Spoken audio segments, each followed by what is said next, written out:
But, you know, around here, I mean, let's face it, these people, they're clamoring. They have a brand new basketball practice facility, which is something Andy Kennedy really wanted. They got that done. And congrats to everybody here for making that happen.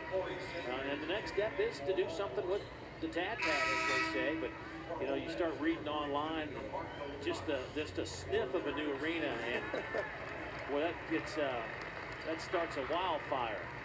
Oh, and it's, of course, a very expensive proposition. And they have a renovation here of the tad pad over the last 10 years or so. The place looks a lot better. They've changed the seats in here.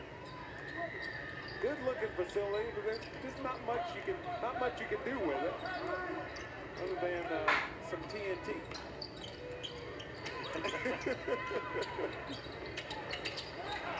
Follow by Short is good. You know, you're talking this day and age, you're talking about 80, 90, $100 million to do a facility the right way, and that money's just not there. Yeah. You know what I mean? Just not growing on a tree outside. Yeah, and with states struggling with, you know, meeting their budgets and doing the type of things they need, a basketball facility may not reach the priority that it needs to. Right now, Ole Miss doing what they need to. They lead by 30.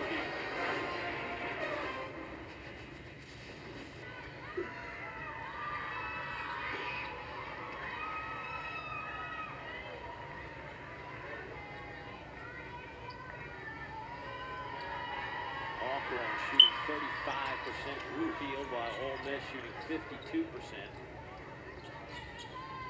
Couple of ugly misses from the line from Alcorn. And Chris Warren does make another appearance in this ball game. Thought he might be done on the evening.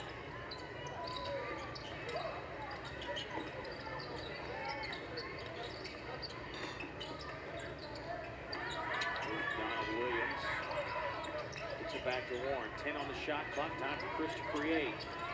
It's a big screen. Now Williams will fire off the iron. Short, one-handed rebound and putback. Well done, Stedman. Holding the defenders away with the left hand, catching it, banking it home with the right. Oh.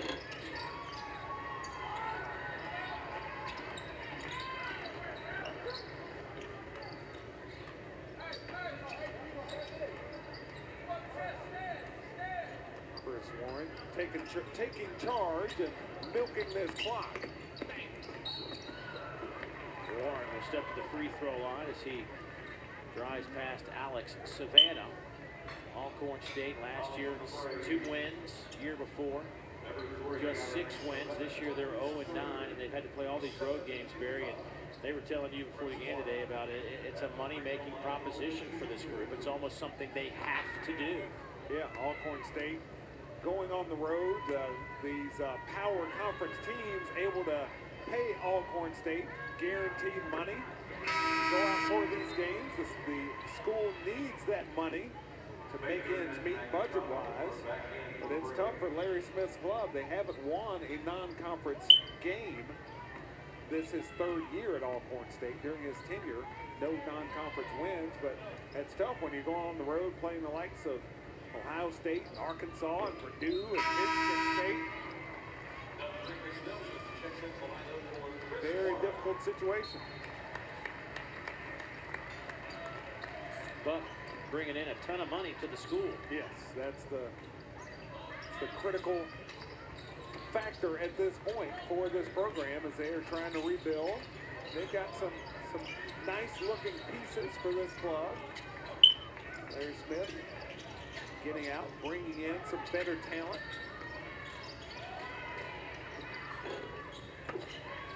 Short grabs the rebound, gets it off to Dundrecous Nelson.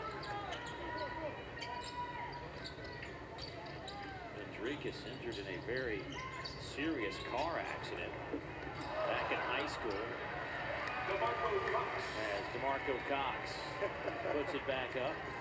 Smile on his face after blowing the dunk, but regathering, getting 2 for his club. Here's Nelson. Good crossover, but I think they're going to catch him for a carry. Had his hand underneath the basketball as he turned the corner. Ron Groover on the call there. Mentioned we got a nice officiating crew. Joe Lindsay, the crew chief tonight. His dad watching from Aston, PA. Watching his boy, Joe Lindsay Sr., checking out Joe Lindsay Jr., doing a nice job in this ball game, as he always does. Kendrick McDonald knocks down that jumper. He's got 9.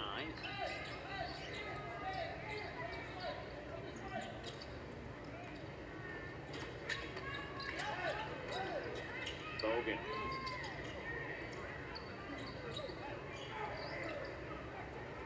Nelson now, shot clock under 15 as we approach 5 minutes to play. Short had it stripped out of his hands by Baker. Marquise Baker. Give him 16. He's a couple of points shy of his seasonal average. Nice job by Baker sneaking down there on Stedman Short to take it away. Turning that into 2 points at the other end.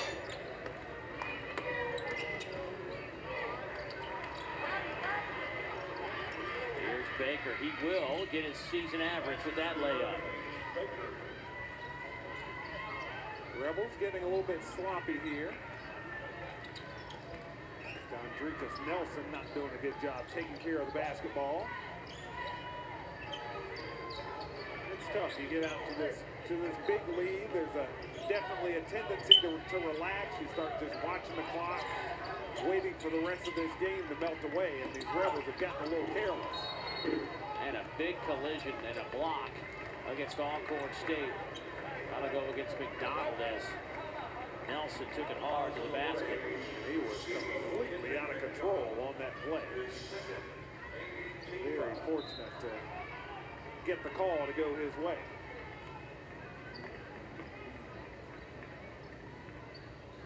I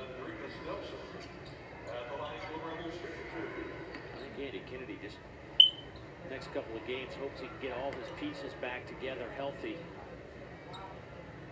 You know, not having Trevor Gaskins and Reginald Buckner, those are two key pieces to this team. If they want to make some noise, Buckner has been playing pretty well. Second in the conference in blocks. SEC all-freshman team member a year ago. He's down with a bad hamstring. Actually slipped on the floor down at Cancun, and they thought it might have been a tear. Kind of hobbled back to the bench, but it's just a pulled hamstring, and they want to make sure that thing is right before they put him back on the floor, because you don't want to damage him for the season. Yeah, those hamstring injuries, you know, we hear about those more with football, but you always have to be very careful with those. You think you're okay, you think you're ready to go, you get back out there and try to go all out, and all of a sudden you've blown it out again and out for another month or so. So the Rebels going to try and be very careful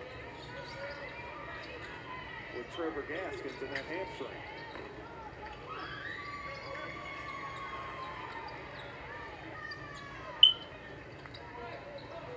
Buckner's got the knee. I said he had the hand. Buckner's got a little banged up knee. Oh, okay.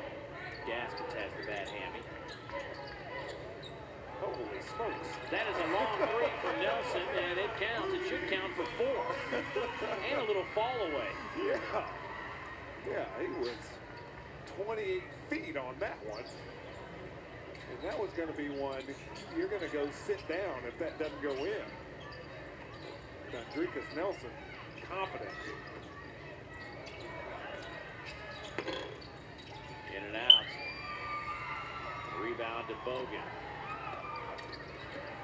Donald Williams lays it up. Nice ball movement there, unselfish play. Nelson with the dish. Easy basket there for Donald Williams.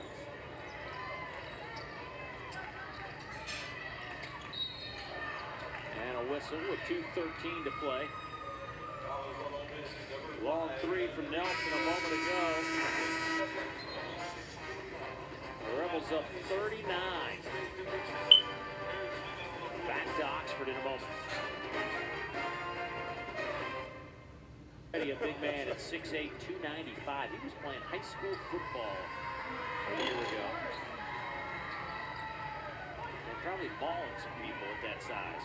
Some high school defensive ends were having a lot of trouble with that tackle.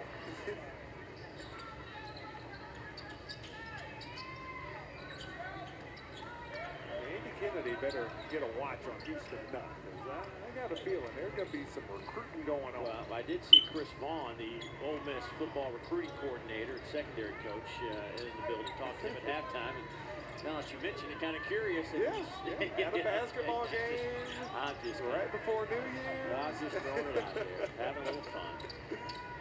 Nice pass, Will. Donald Williams. I think he should have shot the jumper in the corner. That'll be a shot clock violation.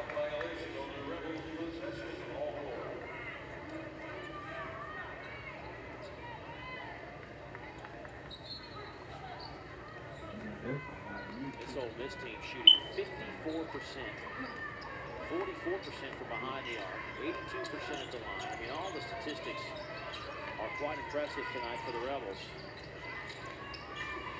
That's blocked, knocked out of there by Stedman short. Back the other way to Bogans. He converts the layup at the other end. Solid performance from this Ole Miss club. They have the decent RPI. We will see if the Rebels can crack the code on the NCAA tournament.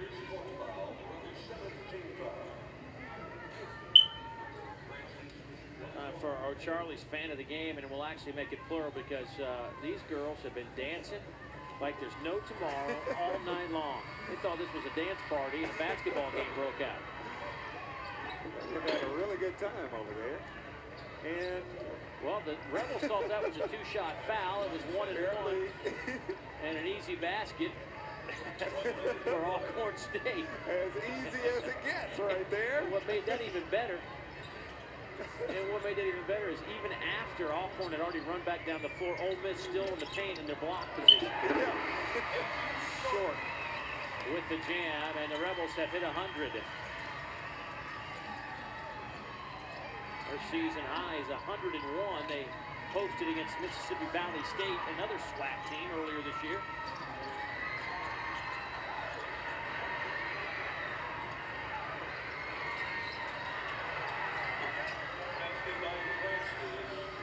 Ian Francis gets the basket as we go for 20 seconds to play in this one.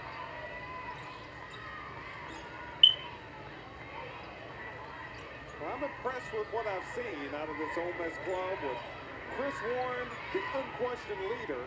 Even though there's less talent, Tarico White, Neil Polonese, Murphy Holloway gone from this club, I think the role clarity makes things better for Andy Kennedy's club, and I think they have a real chance to have an excellent year here in Oxford.